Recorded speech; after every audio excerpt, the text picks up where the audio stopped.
ఓం సాయిరామ్. సమర్థ సద్గురు సాయినాథ్ మహారాజుకి జై. సాయి భక్తులందరికీ నమస్కారం అండి. మన బాబాగారి దయ వల్ల మనందరం బాగుండాలి, సంతోషంగా ఉండాలి అని చెప్పి మనస్ఫూర్తిగా కోరుకుంటూ ఈరోజుటి వీడియో స్టార్ట్ చేస్తున్నాను ఫ్రెండ్స్.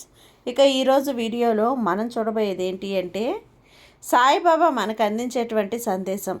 సాయిబాబా ఈరోజు మనకు ఏం సందేశాన్ని అందిస్తున్నారు అంటే, తల్లి, నీ కడుపున పుట్టిన బిడ్డ గురించి నమ్మలేనటువంటి రహస్యాన్ని చెప్తాను.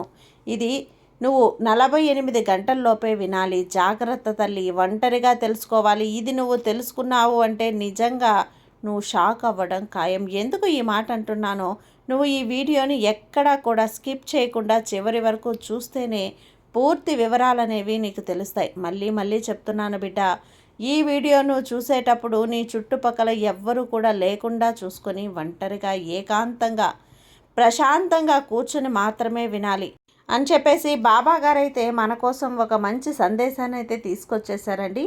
ఆ సందేశం ఏంటి, ఆ సందేశం రూపంలో బాబా గారు మనతో ఏం చెప్పబోతున్నారో తెలుసుకునే ముందుగా మన ఛానల్ని ఫస్ట్ టైం చూస్తున్నట్లయితే ప్లీజ్ సబ్స్క్రైబ్ చేసుకోండి ఫ్రెండ్స్. వీడియో నచ్చితే కనుక లైక్ చేసి సపోర్ట్ చేయండి. ఇక వీడియోలోకి వెళ్ళబోయే ముందుగా ఒక్కసారి, ఎక్కడెక్కడో మీరు జ్యోతిష్యం చెప్పించుకొని తృప్తి చెందకుండా, మనశ్శాంతి అనేది లేకుండా, మీ సమస్య అనేది ప్రాబ్లంకి ఆ సొల్యూషన్ అనేది దొరక్క మీరు అసంతృప్తిగా బాధపడుతూ ఉన్నట్లయితే ఒక్కసారి మనకు బాగా తెలిసినటువంటి గురువుగారు శ్రీ షిరిడి సాయిబాబా ఆశీస్సులతో జ్యోతిష్యం చెప్తున్నారు గురూజీ సుబ్రహ్మణ్యం రాజు గారు. Contact number 9908224144. ఈ గురువుగారు నెంబర్ 1 వశీకరణ స్పెషలిస్ట్. మీ యొక్క ప్రతి సమస్యకి కూడా పరిష్కారం అనేది చూపిస్తారు. అన్ని విషయాలను కూడా ఫోన్లో స్వయంగా గురువుగారే మాట్లాడతారు. ప్రేమ, పెళ్లి, భార్యాభర్తల మధ్య సమస్యలు, స్త్రీ మరియు పురుషుల వశీకరణం చేయబడును. చెడు గృహ ప్రయోగాలకు నివారణ చేయబడును. మీ యొక్క ఎటువంటి సమస్యనైనా సరే ఫోన్లోనే 24 గంటల్లో పరిష్కారం అనేది చూపిస్తారు. కాబట్టి నమ్మకంతో గురువుగారిని కాంటాక్ట్ అవ్వండి. మీరు ఎక్కడెక్కడో జ్యోతిష్యం చెప్పించుకొని అసంతృప్తి చెంది ఉంటే ఈ గురువు గారి దగ్గర ఒక్కసారి ఫోన్ చేసి మీ సమస్యకు పరిష్కారం అనేది తెలుసుకున్న తర్వాత మీ మనసు ప్రశాంతంగా ఉంటుంది. కాబట్టి నమ్మకంతో కాల్ చేయండి గురువుగారికి. సుబ్రహ్మణ్యం రాజు గారు, నెంబర్ 1 వశీకరణ స్పెషలిస్ట్. Contact number 9908224144. ఇక వీడియోలోకి వచ్చేస్తే, తల్లి, ఈరోజు కేవలం నీ గురించి మాట్లాడడానికి నేను నీ ముందుకు రాలేదు. నేను ఏం చెప్పినా కూడా, ఏ సందేశాన్ని అందించినా కూడా అది నీ మంచికే కదా. నీ కుటుంబం క్షేమం కోసం, నీ బిడ్డల భవిష్యత్తు బంగారంలా మారడం కోసం, నువ్వు అనుకున్నటువంటి సంకల్పాలు నెరవేర్చడం కోసం, నీ జీవితంలో పడుతున్నటువంటి కష్టాల నుంచి విముక్తి లభించడం కోసం మాత్రమే చెప్తాను. ఎందుకు అంటే, నువ్వు ప్రతి క్షణం కూడా నా నామాన్ని తలుచుకుంటూ ఉంటావు. అలాగే కొంచెం కష్టం వచ్చినా, కొంచెం సంతోషం కలిగినా, బాబా సంతోషాన్ని ఇచ్చినందుకు ధన్యవాదాలు అని చెప్తావు. బాబా కష్టం వచ్చింది తీర్చవయ్యా అని చెప్పి చెప్తావు. కాబట్టి నేను ఇప్పుడు కూడా నీకు ఈ సందేశాన్ని నీ కడుపున పుట్టినటువంటి బిడ్డ గురించి అందించడానికే వచ్చాను. ఏంటి బాబా, నా కడుపున పుట్టినటువంటి బిడ్డ గురించి అంత గొప్ప రహస్యం ఏంటి, నాకే తెలియనటువంటి రహస్యం ఏంటి అని చెప్పి నువ్వు నన్ను అడుగుతావు. తల్లి, నీకు తెలియకుండా చాలా చాలా రహస్యాలు జరుగుతూ ఉన్నాయమ్మా. ఎందుకు, ఏమిటి, ఎలా, ఏ రకంగా అనేది నువ్వు నన్ను ప్రశ్నించకు. ఎందుకు అంటే, ఇప్పుడు ఏవైతే ప్రశ్నలు అడిగావో అన్నింటికీ కూడా సమాధానం నేను చెప్తాను. కానీ అది నువ్వు విన్నాక షాక్ అవ్వకూడదు. ఎందుకు అంటే, ఇది జరుగుతున్నది సత్యం కాబట్టి. బిడ్డ, ఇక్కడ అందరి గురించి కూడా నేను చెప్పడం లేదమ్మా. 100 మందిలో 100 కుటుంబాల గురించి నేను చెప్పడం లేదు. అలా అని చెప్పి ఇప్పుడు నేను చెప్పింది కూడా నీ బిడ్డకు వర్తించకపోవచ్చు. ఎవరైతే ఇలాంటి సమస్యలతోటి బాధపడుతూ ఉన్నారో వారి బిడ్డలకు మాత్రమే, ఆ తల్లిదండ్రులకు మాత్రమే వర్తిస్తుంది. ఎందుకంటే కనుక ఇక్కడ అందరూ కూడా ఈ తప్పు ఈ పని చేస్తున్నారు అని చెప్పి నేను చెప్పడం లేదు. ఈ ఒక్క పాయింట్ అనేది ఖచ్చితంగా మైండ్లో జ్ఞప్తి పెట్టుకోవాలి. ఎందుకంటే ఇది అందరినీ కూడా ఉద్దేశించి చెప్పబడింది కాదు. ఇది ఎవరికైతే ఈ సూచనలు కనిపిస్తూ ఉన్నాయో, ఎవరి ఇంట్లో అయితే ఇటువంటి వాతావరణం అనేది జరుగుతూ ఉందో, ఎవరికైతే ఇలా చేస్తూ ఉన్నారేమో అని అనుమానం ఉందో, ఎవరికైతే కొన్నిసార్లు ఈ విషయాల పట్ల గొడవలు జరిగావో వాళ్ళ గురించి నేను చెప్తున్నటువంటి మాటలు బిడ్డ. నువ్వు నవమాసాలు కూడా మోసి కంటికి రెప్పలా అలాగే కాపాడుకుంటూ ఉన్నటువంటి నా బిడ్డ ఎవరైతే ఉన్నారో తను ఇప్పుడు తప్పటడుగులు వేస్తోంది. చిన్నప్పుడు తప్పటడుగులు వేసినటువంటి వయసులో నా బిడ్డ ఎక్కడ కాలు జారి కింద పడిపోతుందేమో అని చెప్పి భయంతో చేతులు పట్టుకొని నడిపించావు. అలాగే ఇప్పుడు కూడా తనకి లోకాన్ని చూపించేందుకు మంచికి చెడుకు వ్యత్యాసాన్ని నీకు నేర్పించావు. ఈ రోజున నువ్వు తనకు రెక్కలు వచ్చి ఇప్పుడిప్పుడే ఎగరడాన్ని మొదలుపెట్టింది తల్లి. ఈ ఎగిరే పక్షంలో ప్రపంచంలో ఉన్నటువంటి తనకు అనేక రకాలు కనిపిస్తూ ఉన్నాయి. ఈ యొక్క రంగుల ప్రపంచంలో సంతోషం వైపు ఎగిరే ప్రయత్నం అయితే చేస్తుంది. కానీ ఈ సంతోషం తాత్కాలికమే తల్లి. నువ్వు గుర్తించలేకపోతున్నావు. నువ్వు ఈ ఒక్క విషయం పట్ల నా బిడ్డ ఇటువంటి తప్పు పని చెయ్యదు అని చెప్పి పూర్తి నమ్మకాన్ని పెట్టుకుంటే నువ్వు నిజంగా పప్పులో కాలేసినట్లే అవుతుంది. ఎందుకు ఈ విధంగా చెప్తున్నాను అంటే నీ బిడ్డ గతంలో కూడా నీ మీద చూపించినటువంటి ప్రేమ, శ్రద్ధ, ప్రతి చిన్న విషయాన్ని కూడా నీతో పంచుకోవటం, అలాగే తను వెళ్ళే స్కూల్లో కానీ తను వెళ్ళే కాలేజీలో కానీ తను ఏ చిన్న గొడవ జరిగినా నీతో వచ్చి అమ్మ ఇలా జరిగింది, అమ్మ ఇలా జరిగింది అని చెప్పి తను ప్రేమగా నీతో అన్నీ పోసగుచ్చినట్లుగా నీకు వివరించి చెప్పినటువంటి నీ బిడ్డ ఈ రోజున ఏకాంతంగా ఉండడానికి, ఒంటరితనంగా ఉండడానికి ఇష్టపడుతూ ఉంది. అంటే తన మనసులో మార్పు వచ్చింది. నువ్వు గమనించాలి తల్లి. అలాగే తనకి ఏదైనా సరే మంచికి చెడుకు నువ్వు వ్యత్యాసాన్ని నేర్పిస్తున్నటువంటి, లేదా వాళ్ళు ఇలా చేశారు, వాళ్ళు చేసింది తప్పు, ఇలా నువ్వు చేయకూడదు, ఉండకూడదు అని చెప్పి ఏదన్నా ఎవరి గురించి అయినా సరే ఉదాహరణగా చెప్పినా కూడా, లేదా నువ్వు నీ కట్టుబాట్లు దాటకూడదు, ఇటువంటి తప్పిదాలు చేయకూడదు అని చెప్పి కొంచెం నువ్వు బిగ్గరగా అరిచి చెప్పినా నీ బిడ్డ భయపడిపోతూ ఆందోళన చెందుతూ ఒక్కొక్కసారి కోపాన్ని చూపిస్తూ నాకే ఎందుకు ఇలా చెప్తున్నారు, నన్నెందుకు ఇలా ఆదేశిస్తున్నారు, ఇటువంటి మాటలు నాతో పంచుకోవద్దు, ఇటువంటి మాటలు అసలు నా ఎదుట మీరు మాట్లాడుకోవద్దు అని చెప్పి వెంటనే తక్షణమే అక్కడి నుంచి లేచి వెళ్ళిపోతుందా? అయితే నువ్వు ఖచ్చితంగా నీ బిడ్డ గురించి భయపడాల్సిందే. ఎందుకు అంటే నీ బిడ్డ నీతో కంటే కూడా ఎక్కువగా మొబైల్ ఫోన్ తోటి టైంని స్పెండ్ చేస్తుందా? అయితే నీ బిడ్డ ఎక్కువగా ఎవరితోనో తెలియకుండా మెసేజ్లు, చాటింగులు, ఇన్స్టాలో ఎక్కువసేపు ఉంటుందా? అలాగే నీ బిడ్డ ఎక్కువగా తన స్నేహితులతోటి మంచి చెడు చెప్పుకుంటూ ఎవరో ఒక ఇద్దరు ముగ్గురు స్నేహితులతోటి ఒక బంధాన్ని ఏర్పరచుకొని తన వ్యక్తిగతమైనటువంటి విషయాలన్నీ కూడా వారితో పంచుకుంటూ ఉంటే గనక తను నీ దగ్గరికి వచ్చేసరికి ఇష్టం లేనటువంటి మానసిక స్థితిని చూపిస్తూ ఎప్పుడు ఇంట్లో నుంచి బయటికి వెళ్ళిపోదామా, ఏ వంక పెట్టుకొని వెళ్ళిపోదామా, ఏ వంక దొరికితే ఎలా తప్పించుకుందామా అని చెప్పి వెతుకుతూ ఉందా? అయితే ఖచ్చితంగా నీ బిడ్డ తప్పుడు దారిలో నడుస్తుందేమో అని చెప్పి నువ్వు అనుమానపడాల్సిందేనమ్మా. ఎందుకంటే నీ బిడ్డ ఒకరి వలలో చిక్కుకోబోతుంది, నీ బిడ్డ ఒకరి చేతిలో మోసగించబోతుంది, నీ బిడ్డ ఒకరి మాయ మాటల్లో పడబోతోంది.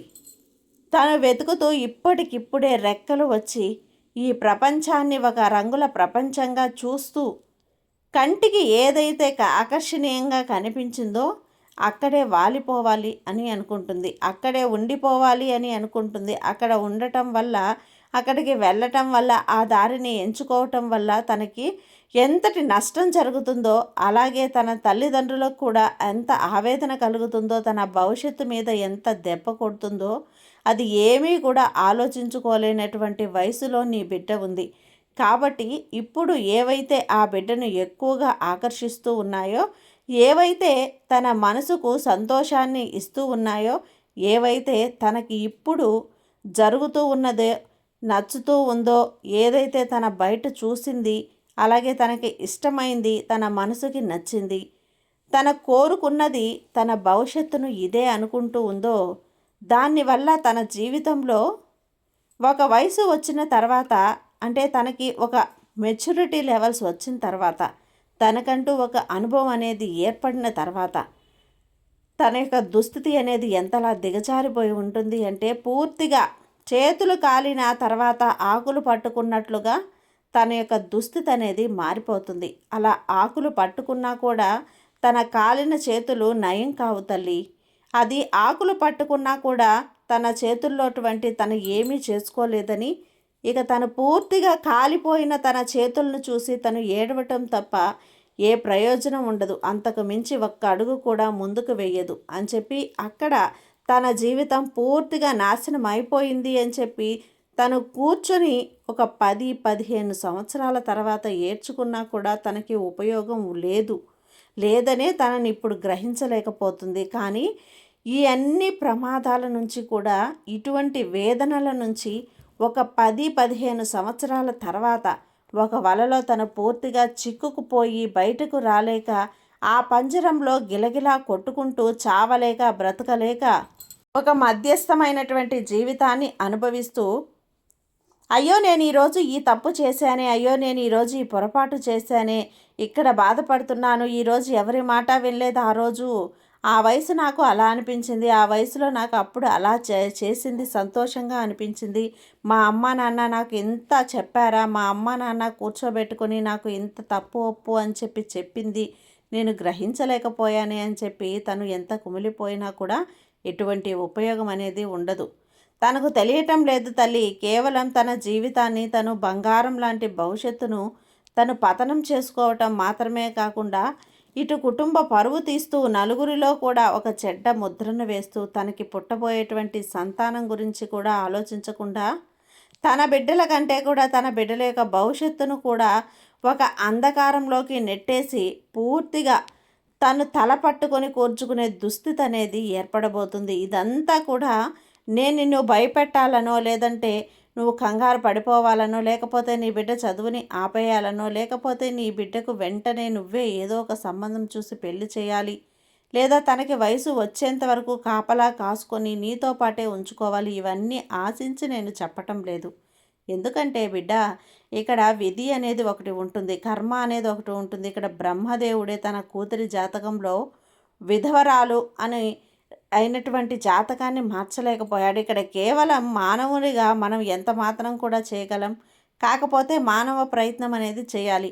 ఈ యొక్క మానవ ప్రయత్నం అనేది నువ్వు చేస్తూ చేస్తూ చేస్తూ ఉండగా ఎదుటి వారికి ఏదో ఒక సమయంలో నువ్వు కళ్ళు తెరుచుకుంటాయి.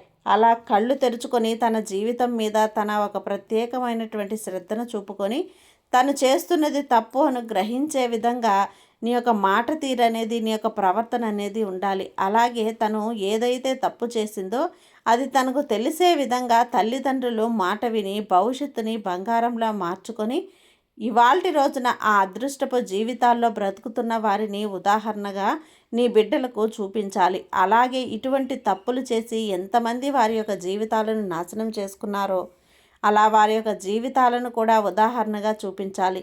ఇప్పుడు వారి యొక్క వయసు ప్రధానం అనేది ఎంత దారుణంగా ఉంటుందో, అలాగే ఇప్పుడు వారికి ఉన్నటువంటి హార్మోన్ల ప్రభావం అనేది కూడా ఎంత తప్పుగా ఉంటుందో వారికి అర్థమయ్యే రీతిలో ఒంటరిగా కూర్చుని చెప్పుకోవాలి.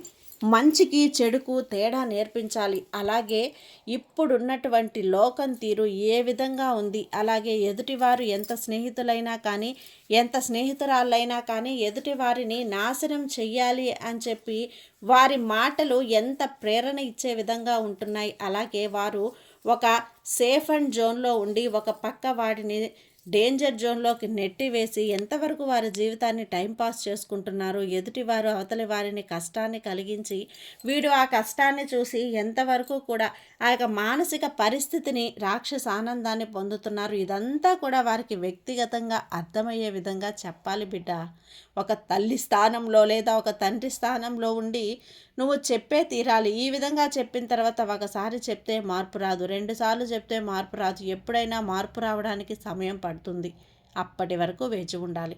ఎంతవరకు నీ ప్రయత్నం చేయగలుగుతావో అంతవరకు నీ ప్రయత్నం అనేది చేయగలగాలి. నీ ప్రయత్నం నువ్వు చేసి నువ్వు చేయాల్సిందంతా కూడా చేసి చెప్పాల్సిందంతా కూడా చెప్పి ఎంతవరకు చదివించగలుగుతావో అంతవరకు చదివించి వారి కాళ్ళ మీద వారు నిలబడేలా చేయగలగాలి. ఎందుకంటే అక్కడ కడుపున పుట్టిన బిడ్డలని మనం కనగలమే కానీ వారి రాతని మనం కనలేం. కాబట్టి రేపటి రోజున మంచైనా చెడైనా పరిస్థితులు తలకిందులుగా మారినా సరే వాళ్ళ కాళ్ళ మీద వాళ్ళు నిలబడి బ్రతకగలగాలి. దానికి చదువు ఎంతో అవసరం కాబట్టి ఆ చదువునైనా కానీ పూర్తి చేయగలగాలి. కాబట్టి బిడ్డ ఆందోళన వద్దు, కంగారు పడొద్దు. ఎంత కాదనుకున్నా కూడా, ఎంత తెలుసో తెలియకో నీ బిడ్డ ఈ వయసు అటువంటిది కాబట్టి ఎటువంటి తప్పులు చేసినా కూడా నువ్వు మందలించుకొని ఆ బిడ్డను సున్నితంగా మార్చుకొని నీ రక్తం నువ్వు చెప్పిన మాట వింటుంది అని చెప్పి నమ్మి నువ్వు చేసే ప్రయత్నం కనుక నువ్వు చేసినట్లయితే ఖచ్చితంగా నీ బిడ్డ యొక్క పరిస్థితిని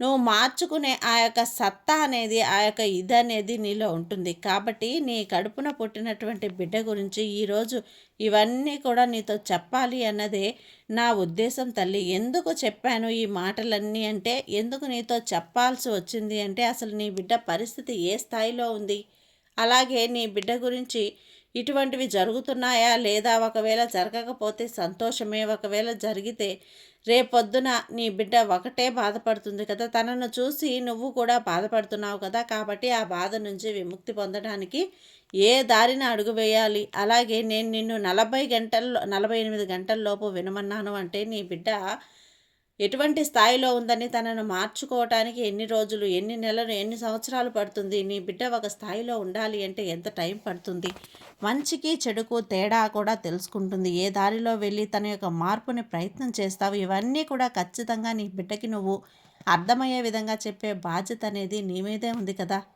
ఇది అందరి గురించి ఉద్దేశించి చెప్పినది కాదు తల్లి బాబాగారు. ఎందుకంటే 100 మంది అమ్మాయిలు లేదా 100 మంది అబ్బాయిలు ఇలా ఈ స్థాయిలో ఉన్నారు అని చెప్పి తెలపడం కాదు. కానీ ఇప్పుడు సమాజంలో కొంతమంది జీవితాలలో తెలిసి తెలియని వయసులో ఇటువంటి తప్పులు మీ మొబైల్ ఫోన్ల వల్ల, వాళ్ళు చదువుతున్నటువంటి కాలేజీల్లో, స్కూల్లో ఏర్పడే పరిస్థితుల వల్ల జరుగుతున్నాయి. కాబట్టి మీ తల్లిదండ్రులు ఏమరపాటుగా ఉండకుండా బిడ్డల పట్ల జాగ్రత్తగా ఉండాలి అనే ఉద్దేశంతోనే బాబాగారు ముందుగానే ప్రతి ఒక్కరికి తెలియాలి అనే ఉద్దేశంతో ఇది మీకు తెలియపరిచారు. కాబట్టి ఈ బాబా మీద నమ్మకంతో ఉండమ్మా, నీకు అంతా మంచే జరిగేలా చేస్తాడు, ధైర్యం కూడా తెప్పిస్తాడు.